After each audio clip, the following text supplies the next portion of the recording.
সকাল সকাল বেরিয়ে পড়েছি বকখালির উদ্দেশ্যে। তোমাদের কিছুদিন আগে একটা ভিডিও শেয়ার করেছি, 2-3 দিন আগে একটা ভিডিও শেয়ার করেছি, সেটা স্বামীনারায়ণ মন্দিরের। তো স্বামীনারায়ণ মন্দির ঘুরে আমরা নামখানা হয়ে বকখালি এসেছিলাম। সমুদ্রের পাড়ে এই যে মেয়ে এসেই সমুদ্রের পাড়ে খেলা করতে লেগে গেছে।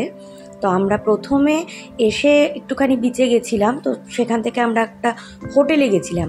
আজকে অ্যাকচুয়ালি ভিডিওটা বানানো হচ্ছে, আমরা বকখালিতে তো ঘুরতে তো গেছি, তোমরা দেখেছো আমার ভিডিও, যারা দেখো তোমরা জানো যে কিছুদিন আগে দীঘাও গেছিলাম আমি ঘুরতে। তো এটা গরমের ছুটি পড়েছিল, তো মেয়ে বলছিল যে চলো একটু ঘুরে আসি। তো আমার দিদিও বললো যে চল তাহলে ঘুরে আসি। তো হঠাৎ করে একটা বকখালি প্রোগ্রাম হয় আর কি। তো আমি ভিডিওটা মানে এই জন্য বানাচ্ছি যে বকখালির ভিউটা তো তোমরা দেখবেই, তার সাথে তোমাদের একটা ইনফরমেশান আমি দেব। সেটা হচ্ছে আমি ওখানে যে হোটেলটা বুক করেছিলাম সেই হোটেলটা সম্পর্কে। তো সেই প্রসঙ্গে আমি পরে আসছি, হোটেলটা তোমাদের দেখাবো এবং ঘটনাটাও তোমাদের সাথে শেয়ার করব। তো তার আগে একটু বিচে মানে আমি ভিডিও তুলেছি আর কি। এই যে দিদির ছেলে আর আমার মেয়ে যে বালি নিয়ে খেলতে শুরু করে দিয়েছে, খেলতে মত্ত হয়ে গেছে। অ্যাকচুয়ালি ওদের আনন্দের জন্যই আমার আসা, মানে আসার উদ্দেশ্যটাই হচ্ছে বাচ্চারা আনন্দ করবে, ওদের আনন্দতেই তো আমাদের আনন্দ, তাই না? তো ওদের আনন্দের জন্যই আমার আসা। তো এসে এই যে একটু ভিডিও তুললাম বিচে ওরা খেলা করছে, এটা দেখেই আমি খুব আর কি আনন্দিত হচ্ছিলাম। তো এই বিচটা ছাড়াও, এটা বকখালির মেইন বিচ, এই বিচটা ছাড়াও আমরা হেনরি আইল্যান্ড গেছিলাম। এই যে আমার দিদিও এখন রিলস বানাচ্ছে আমাকে দেখে দেখে, কোনো দিন বানায় না বাট আমাকে দেখে দেখে। আর এত সুন্দর মানে ফাঁকা বিচ, মানে দীঘাতে তো মানে অত ফাঁকা পাওয়া যায় না, তো এখানে ফাঁকা বিচটা আর কি। তা তোমাদের হেনরি আইল্যান্ড থেকেও একটু ঘুরিয়ে নিয়ে আসি। এটা হচ্ছে হেনরি আইল্যান্ড যাওয়ার রাস্তা। এগুলো জানিস তো সুন্দরবন এরিয়ায় এরকমই গাছ, এরকম জলের মধ্যে, হ্যাঁ মাঝখানে নদী, এরকম জলের মধ্যে চারিধারে গাছ, এই গাছই, এইটাই তো ম্যানগ্রোভ। সুন্দরবনে আমরা জোয়ারের সময় ছোট নৌকো নিয়ে জঙ্গলে চলে গেছি, আর হাঁটার সময় আর আসতে পারবে না, আবার জোয়ার হলে আসতে পারবে। আমরা রাত্রিবেলা এসেছি। সন্ধ্যেবেলা একটু ফেদারগঞ্জেও গেছিলাম, তো সন্ধ্যে হয়ে গেছে বলে ভিডিওটা তুলতে পারিনি। এখানে দেখছো ঝিঝি পোকা কেমন ডাকছে, চারিদিকের ভিউটা অনেক সুন্দর, ম্যানগ্রোভগুলো। গ্রামে তো থাকে, বলেননি ডাকাতে পাতা। আমরা আগে ফুটবল খেলতে গিয়ে কেটে গেলে তখন তার ওষুধ আর ব্যান্ডেজ কেনার পয়সা ছিল না, ওটা দিয়ে ওটা চেপে দিলে রক্ত বন্ধ হয়ে যায়। গাঁদা পাতা দিলেও তো হতো। গাঁদা পাতা এটা হচ্ছে ডাকাতে পাতা। আগেকার দিনে যারা ডাকাতে কটা হয়েছে দেখি, ওর 5 কেজি হয়ে গেছে, তোর 2 কেজি ফেলে দিয়েছে সব। ভালো করে। আচ্ছা, যে ঘটনাটা বলছিলাম হোটেলের, আমরা অ্যাকচুয়ালি এই হোটেলে ছিলাম। এটা মেন রোড থেকে ডান দিকে ঢুকে আবার এই যে গলিটা দিয়ে ঢুকে এসে এই হোটেলটা।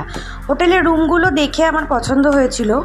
আমাকে 1250 করে এসি রুম বলা হয়েছিল, তো সেখানে একটু দরদাম করে আমি 1150-এ পেয়ে গেছি। এটা যদিও অফ সিজন, আরও কমে পাওয়া যায়, মানে একদমই নর্মাল মানে রুমগুলো।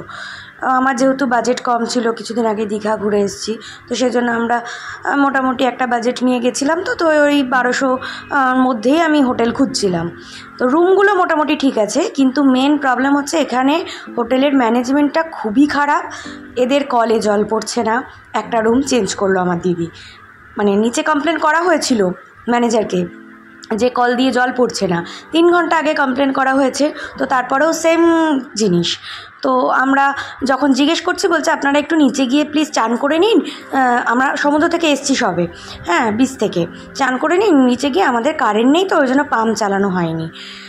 যাই হোক, আমরা রুমটা নিয়েছি কি নিচে গিয়ে চান করবার জন্য, তাহলে আপনারা আগের থেকে পাম্পটা মানে ভর্তি করে কেন রাখেননি? আপনাদের যখন জানেন এখানে কারেন্ট থাকে না, জেনারেটর চলে, জেনারেটরটা অফ করে রেখে দিয়েছে।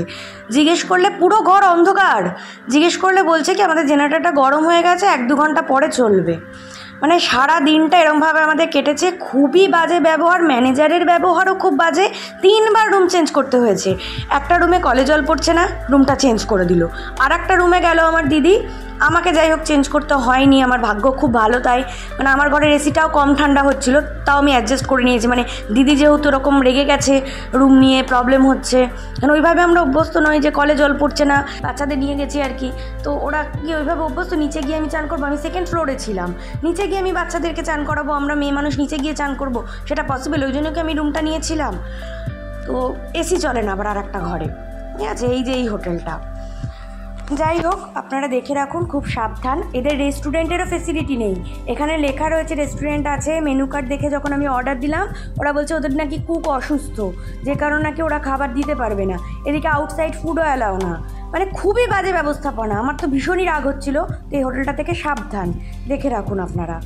যাই হোক এখানে আমরা ফেদারগঞ্জে গেছিলাম, এখানে আরও জায়গা আছে, বেনফিশ আছে, তারপরে আরও যেসব জায়গাগুলো আছে। আমি তো অনেকবার এসেছি, আগে ঘুরেছি, তো এই জন্য আর এই রৌদ্রের মধ্যে ভীষণ কষ্ট হচ্ছিলো বলে আর সেভাবে ঘোরা হয়নি। ওই হেনরি আইল্যান্ড আর ওই বিচটাই শুধু ঘুরেছি। এখানে নাকি চিড়িয়াখানাও আছে, তো আশেপাশের লোককে জিজ্ঞেস করলাম চিড়িয়াখানায় কী আছে, বলে একটা পাখিও নেই।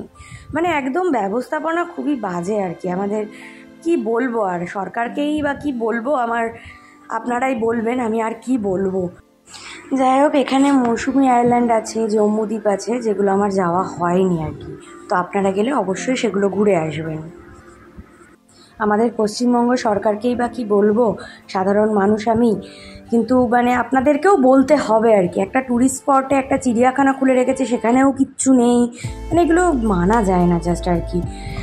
ট্যুরিস্ট স্পটগুলোও ভালো করে মেনটেন করে না আর কি। যাই হোক আজ আসি, নতুন ভিডিও নিয়ে খুব শিগগিরই হাজির হচ্ছি। আমার গলাটা অ্যাকচুয়ালি আজকে একটু ডাউন, হ্যাঁ মানে শরীরটা একটু খারাপ, তো তাই জন্য গলাটা ডাউন।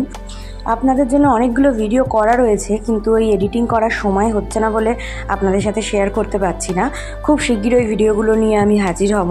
আর ভিডিওটা কেমন লাগলো জানাবেন, ভালো লেগে থাকলে একটা লাইক করবেন, চ্যানেলটাকে সাবস্ক্রাইব করবেন নতুন ভিডিও পেতে। আজ আসি, সকলে ভালো থাকবেন, খুব শিগগিরই দেখা হচ্ছে নতুন ভিডিও নিয়ে। টাটা।